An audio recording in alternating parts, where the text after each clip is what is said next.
Hello everyone, কেমন আছো সকলে? আশা করি সকলে ভালো। আমিও বেশ দিব্যি আছি।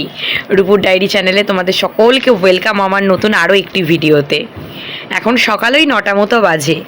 আজ বেরিয়েছি একটু দম নিতে, তার কারণ বাড়িতে দমটা বন্ধ হয়ে আসছে। ছেলের বদমাইশি, সংসার সামলানো পারছি না আমি, একটু দম নিতে ছুটেছি মায়ের কাছে। দেখো, বাড়িতে ঢুকতে না ঢুকতেই কাকে পেয়ে গেছি? আমাদের গবলু বুড়োকে। এটা আমাদের রিঙ্কির ভাই, মানে মা বুড়ি আর রিঙ্কি ওদের ভাই। পেয়েই ওকে আগে কোলে করে নিয়ে আমার ঘরে চলে এসেছি। আহা, ওকে পেয়ে যে কি শান্তি। বাড়িতে তো ঢুকতেই মা তো চলে গেল কাজে। মা আমাকে সকাল সকাল আগে লুচি তরকারি দিয়ে বসিয়ে দিয়ে গেছে, তুই আগে খেয়ে নে, তারপরে তুই বাচ্চাদের সঙ্গে খেলা করবি, যা খুশি তাই করিস। খাওয়া দাওয়া করতেই বর্মশাইও আমাকে দিয়ে চলে গেল বাড়িও, পরে আমায় নিতে আসবে।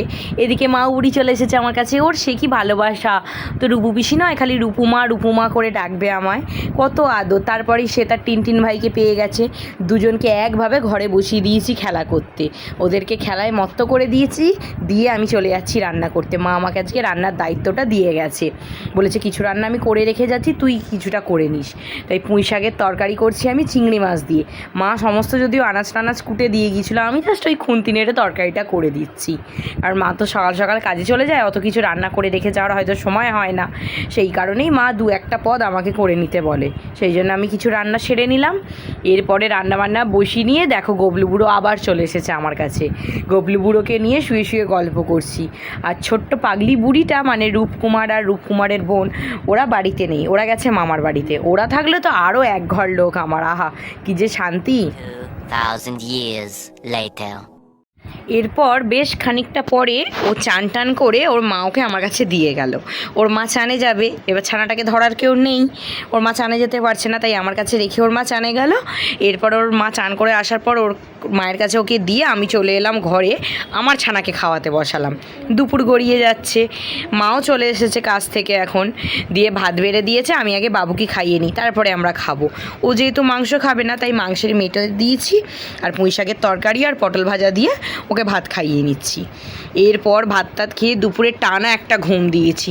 কি শান্তিতে আজকে যে বাড়িতে ঘুম হয়েছে না, মানে কি বলবো, খুব শান্তিতে ঘুমিয়েছি। এবার সন্ধ্যেবেলা ওঠার পর প্রায় 6টার পর ঘুম থেকে উঠেছি। ওঠার পর এত খিদে পেয়ে গিয়েছিল, আগে মাংস দিয়ে মুড়ি মেখে নিয়েছি, নিয়ে সেটা খেয়ে শেষ করে সোনাকে পড়াতে বসিয়েছি।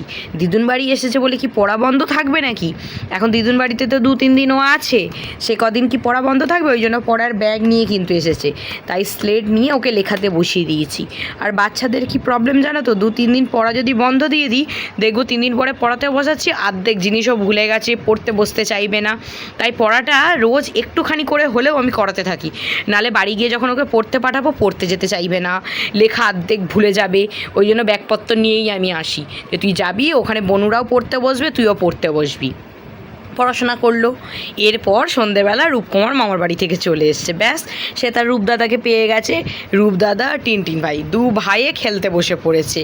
ও যেন দম ছেড়ে বাঁচলো। এই সময় মাও বুড়ি আবার ঘরে নেই, 3 মাথা যদি এক জায়গায় হতো আমার আর রক্ষে নেই। সারাটা দিন সবার সঙ্গে গল্প গুজব করে, আরে বাড়িতে এতগুলো ছানা, একদিন সব ছানাগুলোকে তোমাদের সঙ্গে দেখাবো, দেখবে কতগুলো ছানা আমার এই বাড়িতে।